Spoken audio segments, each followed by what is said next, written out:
Si alguien te pidiera imaginar la antigua Roma, probablemente pensarías en columnas de mármol, legiones perfectamente disciplinadas, acueductos, senadores envueltos en togas blancas. Ahora cambia esa imagen, porque la misma sociedad que construyó algunas de las obras de ingeniería más extraordinarias de la historia compartía una única esponja para ir al baño. Llegó a poner el imperio entero en venta, cobró impuestos sobre la orina y convirtió decisiones que hoy parecerían una broma en asuntos de Estado. Lo más curioso es que nada de esto pertenece a los márgenes de la historia. Está documentado. Simplemente quedó sepultado bajo una versión de Roma mucho más elegante, mucho más solemne y mucho más cómoda de recordar. Hoy vamos a recuperar 25 episodios que muestran una ciudad muy distinta de la que aparece en las estatuas, no porque fuera menos brillante, sino porque era infinitamente más humana. Comenzamos. Número 1. El hombre más rico de Roma esperaba a que tu casa ardiera. Marco Licinio Craso fue el hombre más rico de la República Romana y amasó esa fortuna con un método que hoy sería un delito grave. Cuando un edificio empezaba a arder en Roma, y ardían sin descanso, porque la ciudad era un amasijo de madera, aceite y antorchas, aparecía su brigada privada de 500 esclavos entrenados para sofocar incendios, solo que al llegar no sofocaban nada. Craso negociaba primero con el propietario aterrorizado, le ofrecía comprarle la finca en llamas por una fracción ridícula de su valor y, únicamente cuando el dueño firmaba la venta, daba por fin la orden de apagar el fuego. Si el hombre se negaba, sus obreros se cruzaban de brazos y contemplaban cómo el patrimonio de una familia entera se convertía en ceniza ante ellos. Y no se detenía ahí. Mientras un edificio ardía, sus agentes ofrecían comprar también las casas de al lado, recordando a esos vecinos que el fuego avanzaba hacia ellos. Una vez comprado el solar, su cuadrilla de arquitectos y albañiles, casi todos esclavos, reconstruía el inmueble y se lo alquilaba de vuelta, a veces al mismo que lo había perdido. Craso había hecho sus primeros millones años antes, comprando a precio de saldo las propiedades de los ciudadanos proscritos y ejecutados durante la dictadura de Sila.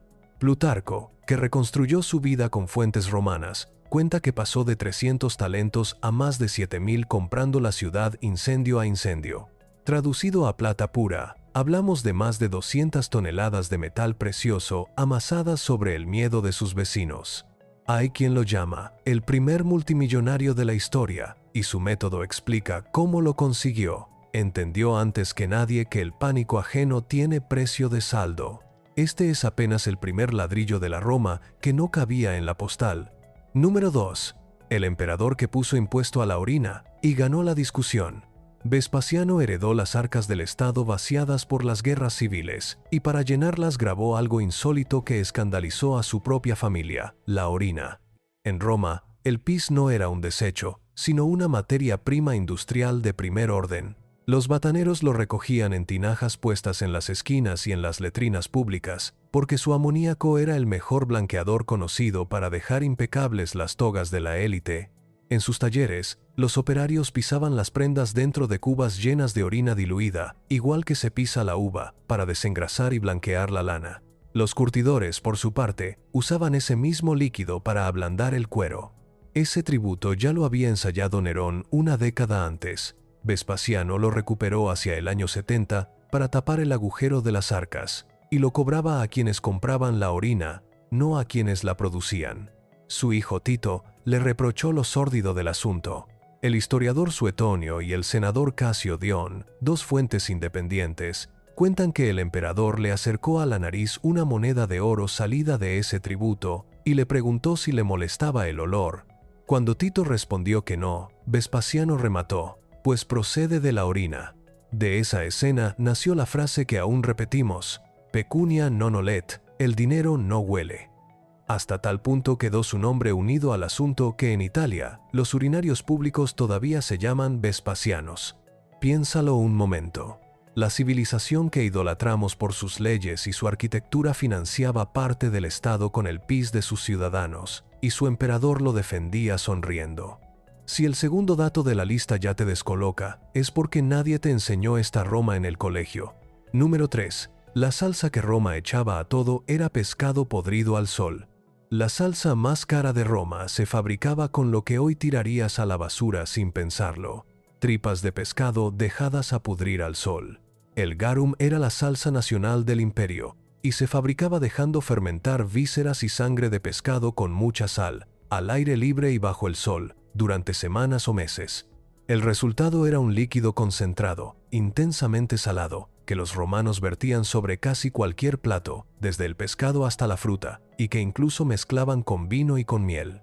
Existían factorías enteras dedicadas a producirlo junto a la costa, y las ciudades obligaban a instalarlas lejos del centro por la pestilencia que soltaban durante la fermentación. Y sin embargo, las variedades más finas de esta salsa de tripas fermentadas se pagaban a precio de perfume de lujo. Un buen garum de Hispania, como el que salía de las factorías de Cádiz o Cartagena, podía costar más que la carne de primera calidad. Se vendía en distintas categorías, desde el barato para el pueblo hasta el reservado para la mesa de los senadores, con marcas y sellos como los de un vino de prestigio. La misma sociedad que levantó el Coliseo condimentaba sus banquetes con lo que hoy tu nariz clasificaría, sin dudarlo, como comida en plena descomposición. Y el caso que cierra esta lista tardó siglos en llamarse por su nombre real. Cuando llegue, entenderás por qué ninguna estatua se atrevió a contarlo. Número 4. Lo que te contaron del vomitorio es rotundamente falso. Una sala llena de romanos vomitando entre plato y plato para poder seguir comiendo. Casi todo el mundo cree que ese cuarto existió de verdad en Roma. Esa historia es un invento moderno, y conviene desmontarla porque enseña cómo se fabrican los mitos sobre Roma. Un vomitorium era, en realidad, un pasillo de salida. El término procede del verbo latino que significa expulsar, arrojar hacia afuera, y designaba los grandes accesos de los anfiteatros por los que el público entraba y, sobre todo, salía en avalancha al terminar el espectáculo. Lo usa así el escritor Macrobio, ya en la antigüedad tardía, aplicado a los teatros, sin la menor relación con el estómago. El Coliseo tenía decenas de estos vomitorios, diseñados para vaciar a unos 50.000 espectadores en pocos minutos, igual que las bocas de salida de un gran estadio de fútbol de hoy. En algún momento del siglo XX, alguien confundió el nombre con la idea del vómito, y nació la leyenda del cuarto para regurgitar.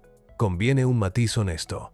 Sí es cierto que algunos romanos ricos se provocaban el vómito en los banquetes, y Séneca lo critica con dureza, pero lo hacían en la propia mesa o en un rincón. Nunca en una sala diseñada para ello, porque esa sala jamás existió. Lo revelador no es solo que el dato sea falso, sino con qué facilidad tragamos cualquier barbaridad, siempre que confirme la imagen decadente de Roma que ya llevábamos dentro. Ese es el poder de un buen mito.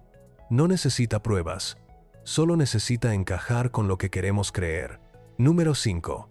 Los romanos endulzaban el vino con plomo. A propósito, ni un solo grano de azúcar de caña existió jamás en Roma, así que para endulzar y conservar el vino cocían el mosto de uva hasta convertirlo en un jarabe espeso llamado sapa o de frutum. El problema es que lo cocían a propósito en ollas y calderos de plomo, porque habían comprobado que ese metal aportaba un sabor dulce y agradable, muy superior al del bronce. Lo que estaban fabricando, sin entenderlo del todo, era acetato de plomo, una sustancia tan dulce que durante siglos se la conoció con un nombre revelador: azúcar de plomo. Autores como Columela y Plinio el Viejo dejaron por escrito recetas que recomiendan justo eso: hervir el mosto en recipientes de plomo para lograr el mejor resultado.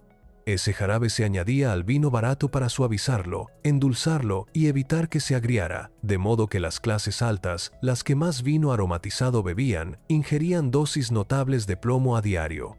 Se trata de un veneno acumulativo que daña el sistema nervioso, provoca infertilidad y altera el juicio. Algunos investigadores llegaron a formular una hipótesis polémica, hoy discutida y no demostrada, que ese envenenamiento crónico pudo contribuir a la conducta errática de parte de la élite romana. Sea cual sea el alcance real del daño, el hecho básico está fuera de duda.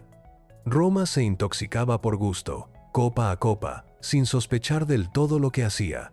La civilización que nos legó el derecho y el hormigón sazonaba su bebida más querida con un tóxico, y cuanto más rico eras, más vino aromatizado consumías, así que más dulce y más envenenado bebías. Número 6. El color del poder salía de miles de caracoles pudriéndose. El color reservado a los emperadores de Roma, prohibido a cualquier ciudadano común bajo pena de castigo, nacía de la peor podredumbre que puedas imaginar. Ese prestigio escondía un proceso repugnante. El tinte se extraía de una glándula diminuta de ciertos caracoles marinos del género Murex, que había que recolectar por millares, romper uno a uno y dejar macerar durante días. Para teñir una sola prenda hacían falta muchísimos miles de moluscos, y los talleres donde se producía apestaban de tal modo a marisco descompuesto que debían situarse a las afueras de las ciudades, lejos de cualquier nariz sensible. Su color final variaba desde un rojo oscuro hasta un violeta intenso, y se decía que el mejor púrpura tenía el tono de la sangre coagulada, algo que a los romanos les parecía majestuoso. 1 kilo de lana teñida de este púrpura podía valer más que su peso en oro, y el hedor a podrido nunca terminaba de desaparecer del todo de la tela. Los senadores y emperadores que desfilaban envueltos en aquel color, símbolo máximo de su grandeza, arrastraban consigo el olor persistente de decenas de miles de caracoles muertos. Número 7. El sudor de los gladiadores se vendía como cosmético de lujo.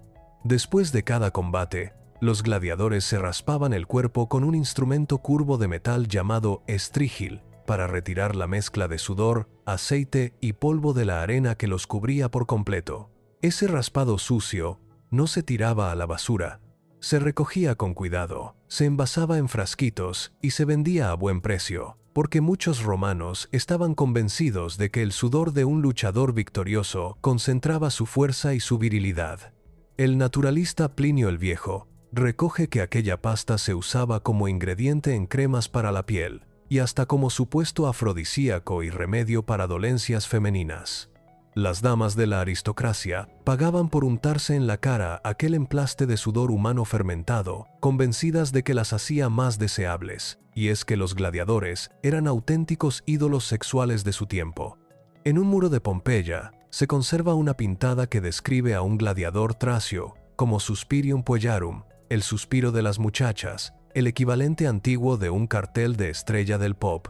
Otra inscripción presume de un luchador que, según su dueño, hacía suspirar a las jóvenes de la ciudad. Así que la próxima vez que imagines la arena solo como sangre y muerte, añade este detalle incómodo. En Roma no se desperdiciaba nada, ni siquiera el sudor de un hombre a punto de morir. Al terminar la matanza, se comerciaba con el sudor de los luchadores, vivos y muertos, como si fuera un perfume caro embotellado. Y todavía no hemos llegado al dato que reordena la lista entera, guardado para el final. Número 8. Un muro de Herculano nos dejó lo que Roma escribía cuando nadie miraba. Aquí yo, Apolinar, médico del emperador Tito, hice de vientre estupendamente. Eso está grabado en la pared de una letrina de Herculano, escrito por alguien hace casi 20 siglos. En los muros de Pompeya y Herculano, sepultadas y conservadas por la ceniza del Vesubio en el año 79, se han catalogado miles de pintadas hechas por gente corriente. No son discursos ni poesía elevada. Son insultos, declaraciones de amor, cuentas de la taberna, propaganda electoral y groserías sexuales tan explícitas que muchas todavía se traducen con eufemismos en los libros. Un romano cualquiera dejó escrito en una pared que cierta mujer llamada Cornelia cobraba una tarifa por sus favores. Otro anotó, con orgullo de conquistador, el número de amantes que decía haber tenido junto a la puerta de su casa. Los hay quejándose de que en esa esquina se orina demasiado, y hasta uno que felicita al dueño de la posada por su buen vino y luego lo maldice por cobrarlo caro. Esta es la única voz directa que nos queda de la Roma que no escribía libros, la de los esclavos, los taberneros y los adolescentes aburridos. Y demuestra que, retirado el mármol, aquellos ciudadanos eran igual de vulgares, obscenos y humanos que cualquiera de nosotros. Número 9. La historia del sueldo pagado en sal probablemente nunca ocurrió. El origen que te enseñaron para la palabra salario, el supuesto pago en sal a los legionarios, se deshace en cuanto buscas una prueba sólida. Es una de esas ideas que suenan redondas y se repiten en cada aula, cada documental y cada artículo de curiosidades. El problema es que no hay ninguna prueba sólida de que los soldados cobraran jamás en sal. Las fuentes antiguas mencionan un salarium relacionado de algún modo con la sal, pero lo hacen de forma vaga. La explicación más probable es que fuera una asignación en dinero, quizá para comprar sal y otros suministros, y no un pago en cristales de sal. Ningún documento romano describe a un legionario recibiendo su paga en sacos de sal. La conexión directa entre sal y sueldo es una reconstrucción moderna que se ha vendido como hecho durante más de un siglo, repetida por autores que nunca la verificaron en las fuentes. Es un recordatorio seco de lo mismo que atraviesa toda esta lista. Casi todo lo que damos por cierto sobre Roma llega por repetición, no por prueba, y basta con tirar del hilo para que el mito se deshaga. Número 10. Perder la virginidad podía significar ser enterrada viva. 30 años de castidad obligatoria bajo pena de muerte. Ese era el contrato de las vírgenes vestales, las sacerdotisas más respetadas de Roma, guardianas del fuego sagrado del que, según se creía, dependía la ciudad. Eran elegidas siendo niñas y servían 3 décadas, repartidas en 3 etapas: 10 años aprendiendo, 10 ejerciendo y 10 enseñando a las novicias. Gozaban de privilegios que ninguna otra mujer romana tenía. Podían poseer bienes, hacer testamento, ocupar asientos de honor en los juegos e incluso indultar a un condenado con el que se cruzaran por la calle. Pero ese estatus escondía una cláusula aterradora. Las vestales estaban obligadas a mantener la castidad durante todo su servicio, y si una rompía ese voto, el castigo no era la ejecución habitual, porque derramar la sangre de una vestal se consideraba una profanación imperdonable. En su lugar, la encerraban viva. La conducían a una cámara subterránea preparada de antemano en un lugar llamado el Campo Maldito, con una lámpara, un poco de pan, agua y leche. Después la sellaban por arriba y la dejaban morir bajo tierra, para que en teoría nadie la hubiera matado. Al amante, en cambio, lo azotaban hasta la muerte en público. El emperador Domiciano llegó a aplicar este castigo a la vestal jefa, Cornelia, en un caso que escandalizó incluso a algunos romanos de la época. La ciudad, que presumía de piedad religiosa, resolvía así sus escrúpulos. No manchaba sus manos de sangre, solo tapiaba a una mujer y esperaba a que el silencio hiciera el trabajo. Número 1. Roma tenía una diosa oficial de las alcantarillas, un desagüe monumental de 2500 años, aún en funcionamiento bajo el corazón de Roma. Esa es la Cloaca Máxima, una de las mayores obras de ingeniería del mundo antiguo. Era un gran colector que drenaba el foro y las aguas residuales de la ciudad directamente hacia el río Tíber, y una parte sigue en uso hoy. Hasta aquí, la Roma admirable de siempre. Lo que rara vez se cuenta es que los romanos veneraban ese sistema de saneamiento como algo sagrado. Tenían una diosa específica para las cloacas, llamada Cloacina, cuyo nombre deriva del propio verbo latino de drenar y purificar.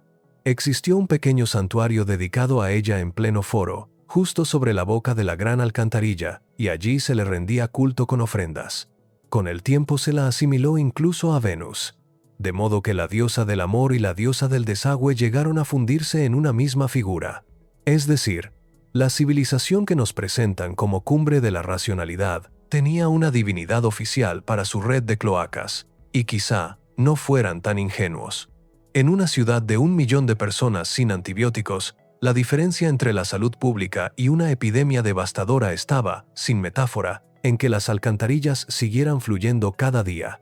Número 12. Un emperador quiso hacer cónsul a su caballo. Un establo de mármol, un pesebre de marfil, cuencos de oro y collares de piedras preciosas. Así vivía el caballo favorito del emperador Calígula, un animal llamado Incitato. Suetonio y Casio Dion, nuestras 2 fuentes para este reinado, cuentan que aquel caballo recibía mejor trato que la mayoría de los cortesanos de palacio. El emperador le asignó una casa propia, con esclavos y muebles, para recibir en su nombre a los invitados que enviaba a cenar formalmente con el caballo. Se cuenta que la víspera de las carreras mandaba callar al vecindario entero para que Incitato descansara bien antes de competir.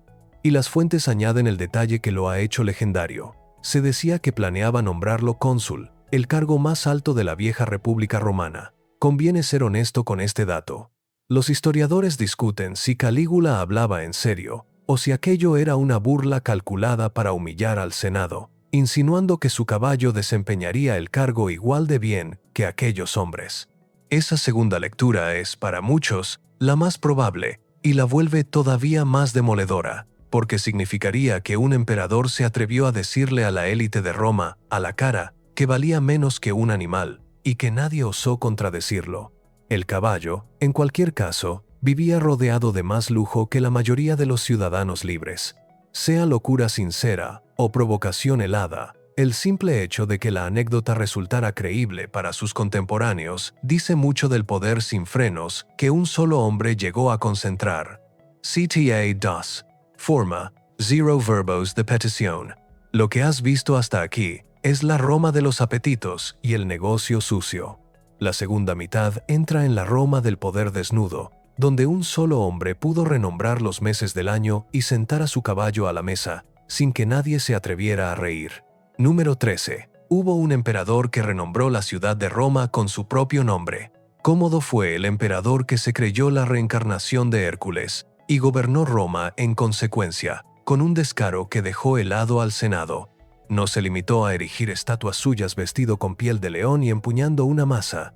Rebautizó la mismísima ciudad de Roma como Colonia Comodiana, la colonia de Cómodo, y cambió el nombre de los 12 meses del año para que coincidieran, uno a uno, con sus propios títulos. Renombró también las legiones, la flota de grano que venía de África e incluso el Senado, todo en su honor, y hasta el día en que se aprobaron esas medidas, pasó a llamarse Comodiana. Bajaba además a la arena del Coliseo a combatir como gladiador, cobrando del erario público 1.000.000 de sestercios por cada actuación, en combates amañados que por supuesto ganaba siempre. En un solo día, llegó a matar 100 osos disparando desde una plataforma segura, y presumía de ello como de una hazaña. Casio Dion, senador presente en la escena y testigo directo, dejó escrito el momento más humillante para su clase. Cómodo decapitó un avestruz, se acercó a las gradas donde los senadores estaban obligados a sentarse y les mostró la cabeza cortada en una mano y la espada ensangrentada en la otra, insinuando sin palabras que podía hacer lo mismo con ellos. Dion confiesa que varios tuvieron que masticar hojas de laurel de sus coronas para disimular que, del puro terror, se les escapaba la risa nerviosa. El propio Dion resumió aquel reinado con una frase amarga: con Cómodo, Roma pasó de un reino de oro a otro de hierro y herrumbre. Número 14. El hormigón romano se repara solo, y acabamos de entender cómo. Los edificios romanos de hormigón llevan 2 milenios en pie, algunos sumergidos bajo el agua del mar, mientras que nuestro cemento moderno se agrieta en pocas décadas, y durante mucho tiempo no supimos por qué. La respuesta llegó de un laboratorio en el año 2023. Un equipo del Instituto Tecnológico de Massachusetts analizó unos grumos blancos de cal que aparecen dentro del hormigón antiguo y que se habían despreciado durante décadas como simples defectos de mezcla. Descubrieron que no son defectos, sino un mecanismo de autorreparación integrado. Cuando aparece una grieta y entra agua, esos grumos de cal reaccionan químicamente y vuelven a cristalizar, rellenando la fisura y sellándola antes de que se propague y ponga en peligro la estructura. Los romanos, mezclando cal viva con ceniza volcánica de la zona del Vesubio a alta temperatura, habían fabricado sin saberlo un material que se cura a sí mismo.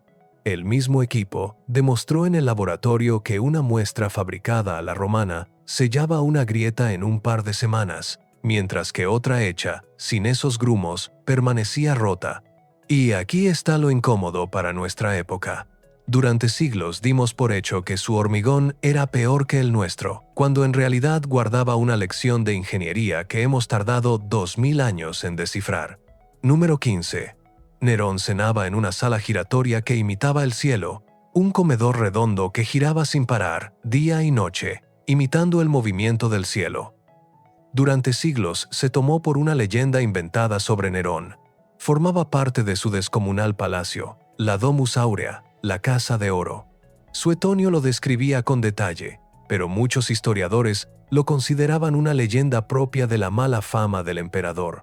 En el año 2009, un equipo de arqueólogos halló en la colina del Palatino los restos de una gran estructura circular con un mecanismo de rotación, montado sobre un pilar y accionado, al parecer, por la fuerza del agua. Es decir, la sala giratoria existió de verdad. Mientras sus invitados cenaban, la estancia rotaba despacio para que contemplaran un firmamento en movimiento, en una escenografía pensada para recordarles que su anfitrión se consideraba dueño del mundo y casi un dios. El techo, además, dejaba caer flores y perfumes sobre los comensales a través de paneles móviles, según cuentan las fuentes. Un emperador dedicó ingeniería hidráulica de vanguardia, no a un acueducto ni a un puente para su pueblo, sino a marear con suavidad a sus invitados mientras cenaban entre pétalos. Número 16. La palabra fontanería viene del veneno que llevaban sus tuberías. Roma tendió su famosa red de agua corriente hasta fuentes, termas y casas particulares con miles de tuberías fundidas en plomo. La palabra latina para el plomo era plumbum, y de ahí proceden en línea directa el fontanero español y el plumber inglés. Nuestra fontanería lleva grabado en el nombre el metal tóxico con el que Roma la inauguró. Esa agua circulaba por conductos de plomo y, en muchos casos, se almacenaba en depósitos del mismo material antes de llegar al grifo del ciudadano. Los propios ingenieros romanos se dieron cuenta del peligro.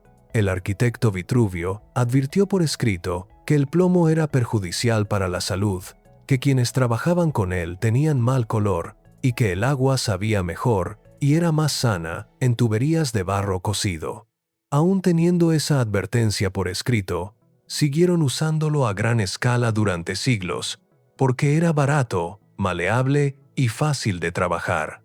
El agua corriente diluía en parte el riesgo, y no todos bebieron dosis peligrosas, pero el hecho de fondo permanece. La civilización que inventó la red de agua potable urbana la construyó, en buena medida, con el mismo veneno que endulzaba su vino. Número 17. Julio César fue secuestrado por piratas y les prometió crucificarlos entre risas. Julio César fue el hombre que acabó dominando Roma entera, pero de joven cayó en manos de unos piratas en el mar Egeo mientras viajaba a estudiar. Lo que hizo entonces revela el carácter que lo llevaría hasta la cima del poder. Cuando los piratas fijaron su rescate en 20 talentos, César se echó a reír y les dijo que no tenían ni idea de a quién habían capturado. Él valía al menos 50 y les exigió que subieran la cifra. Durante las casi 40 días de cautiverio, se comportó como si fuera el jefe y no el rehén. Les ordenaba callar cuando quería dormir. Les recitaba los poemas y discursos que componía, y si no lo aplaudían, los llamaba analfabetos y salvajes a la cara. Y, medio en broma, les prometía una y otra vez que, en cuanto quedara libre, volvería a por ellos y los crucificaría a todos sin excepción. Los piratas se reían de la ocurrencia del joven fanfarrón. En cuanto se pagó el rescate y lo soltaron, César reunió a toda prisa una flota en la ciudad de Mileto, regresó a la isla donde lo habían retenido, sorprendió a los piratas que seguían allí y los capturó a casi todos. Cuando el gobernador de la provincia titubeó sobre qué hacer con ellos, César se adelantó y cumplió su palabra hasta el último detalle. Los mandó crucificar, tal como les había advertido. Eso sí, cuentan Plutarco y Suetonio que, como gesto de clemencia por el buen trato recibido, ordenó que antes les cortaran el cuello para ahorrarles la agonía de la cruz. Tenía poco más de 25 años cuando cumplió aquella promesa hecha entre carcajadas. Número 18. Calígula le declaró la guerra al mar y volvió con conchas de trofeo. Calígula reunió a todo su ejército en la costa del Canal de la Mancha y lo formó en orden de batalla frente al agua. En teoría, preparaba desde allí la invasión de Britania. Y entonces, según relata Suetonio, ocurrió algo absurdo. En lugar de embarcar a las tropas hacia la isla, el emperador las formó en la playa frente al mar, en orden de batalla, con las catapultas y las máquinas de guerra listas para disparar. Dio la orden de atacar, y sus soldados perplejos tuvieron que ponerse a recoger conchas y caracolas en la arena, que Calígula declaró botín del océano, despojos arrancados al mar y debidos al Capitolio de Roma. Después, mandó erigir una torre altísima, a modo de faro, para celebrar aquella victoria contra las olas, y prometió recompensas a sus hombres por la campaña. Los historiadores llevan siglos discutiendo qué diablos ocurrió allí de verdad. Se ha propuesto de todo: un episodio de locura, un malentendido de las fuentes, un castigo teatral a un ejército que se había amotinado, o una escena tergiversada a propósito por los enemigos del emperador para ridiculizarlo tras su muerte. Fue, para muchos cronistas, la campaña militar más ridícula jamás ordenada por un César. Roma no llegó a invadir Britania aquel año, y la conquista real tendría que esperar casi un siglo bajo otro emperador. Pero la sola posibilidad de que un emperador romano hiciera desfilar a sus legiones para saquear una playa te dice todo lo que necesitas saber sobre los límites del poder, cuando ya no existe nadie capaz de decirle basta. Número 19. Roma inundaba arenas enteras para escenificar batallas navales con muertos reales. Cientos o incluso miles de hombres, obligados a matarse de verdad sobre barcos reales dentro de un lago artificial. Eso eran las naumaquias, los espectáculos más colosales de Roma. Para montarlas, los romanos excavaban lagos artificiales o inundaban recintos enteros preparados para la ocasión, con toda la logística de agua que eso exigía. El emperador Augusto presumió, en el relato de sus propios logros, de haber organizado una naumaquia en un estanque cavado a propósito junto al Tíber, con 30 naves de guerra y unos 3.000 combatientes, sin contar a los remeros. Claudio montó otra naumaquia todavía mayor en un lago natural, con 2 flotas y una multitud de participantes, y luego vació la zona para una gran obra de drenaje. Y hay indicios de que el propio Coliseo, en sus primeros años, cuando aún no existían los sótanos bajo la arena, pudo llenarse de agua para representar estos combates a menor escala. Quienes peleaban en ellas solían ser condenados a muerte y prisioneros de guerra, forzados a batirse a muerte de verdad para diversión del público. No era teatro con espadas de mentira. Vaciar y volver a llenar aquellos recintos exigía desviar cauces enteros y coordinar a miles de operarios durante semanas de preparación. Era una carnicería a escala industrial disfrazada de reconstrucción histórica, en la que morir ahogado o degollado formaba parte del programa de una tarde de ocio para la familia. Y todo, conviene recordarlo, para entretener a un público que aplaudía desde las gradas. Número 20. Algunos espectadores creían que la sangre del gladiador curaba y se la bebían.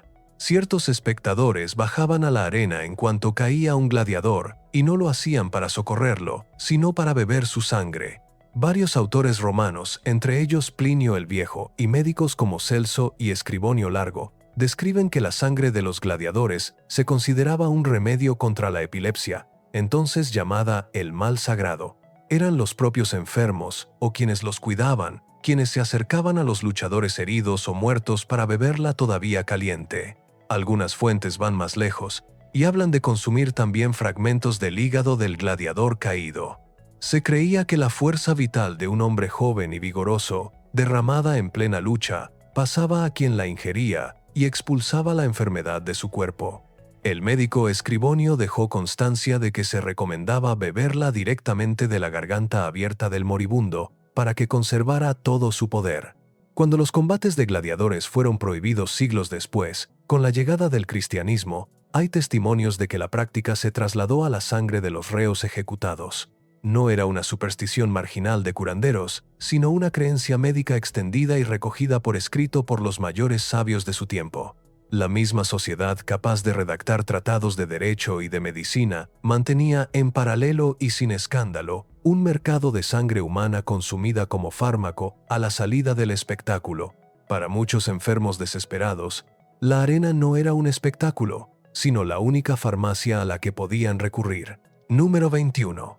Una vez, el trono del imperio se vendió en una subasta pública.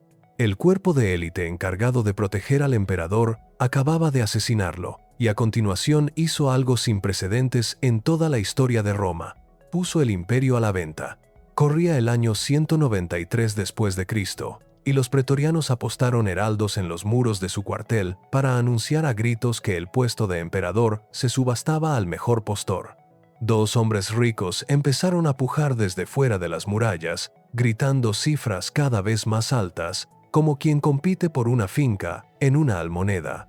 Ganó un senador llamado Didio Juliano, que ofreció 25.000 sestercios a cada uno de los miles de soldados de la guardia, una fortuna colosal, a cambio del trono del mundo conocido. Para asegurarse el voto de la tropa, añadió una amenaza velada contra su rival, recordándoles que ese otro podría vengar la muerte de Pertinax. Lo cuenta Casio Dion, senador que vivió aquellos hechos, y los calificó de vergüenza indigna de Roma. El imperio que se extendía desde Britania hasta el desierto sirio cambió de dueño esa tarde como un lote más en una puja de mercado.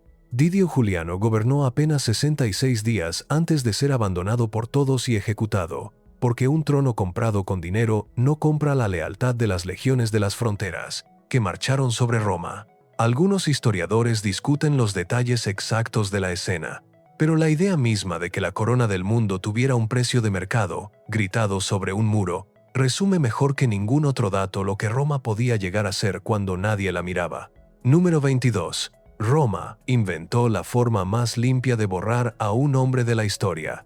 La misma Roma que se creía eterna, fue la primera en industrializar el olvido de su propia historia. Cuando el Senado decidía que alguien no debía haber existido, no quemaba sus archivos a escondidas ni hacía desaparecer cuerpos en la noche. Aplicaba la damnatio memoriae, la condena de la memoria. Se picaba su nombre de cada inscripción de piedra, se retiraban sus estatuas o se les regrababa encima el rostro de otro, se limaban sus monedas y se prohibía pronunciar su nombre en actos oficiales. Su objetivo no era matar a la persona, que muchas veces ya estaba muerta, sino asesinar el recuerdo de que alguna vez tuvo poder sobre los demás.